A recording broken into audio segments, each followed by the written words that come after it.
এক যুদ্ধে ৩ সাহাবীর ঘটনা। যুদ্ধ চলাকালীন সময়ে হযরত হারিস রাদিয়াল্লাহু আনহুর অত্যন্ত পানির পিপাসা লাগল।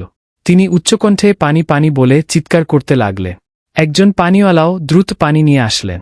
সামনে তাকিয়ে দেখেন একরামা রাদিয়াল্লাহু আনহু অপেক্ষায় আছেন, কখন হারিসের পানি পান করা শেষ হবে, তারপরে আমি পান কর। এই দৃশ্য দেখে হযরত হারিস বলেন, আগে একরামার কাছে যাও, সে অত্যন্ত পিপাসী, তাকে আগে পানি পান করা। পানিওয়ালা দ্রুত একরামা রাদিয়াল্লাহু আনহুর কাছে গেলেন। যাওয়ার পর তিনি দেখেন আরেক সাহাবী আয়াশ রাদিয়াল্লাহু আনহু তিনার দিকে তাকিয়ে আছেন, এই অপেক্ষায় যে কখন তার পানি পান শেষ হবে আর আমার কাছে আসবে। সাথে সাথে একরামা রাদিয়াল্লাহু আনহু বলেন, আগে আয়াশের কাছে যাও, সে খুব পিপাসার। এভাবেই একজন অপরজনকে প্রাধান্য দিতে গিয়ে ৩ জন সাহাবী শাহাদাত বরণ করেছেন, কেউ পানি পান করতে পারেননি।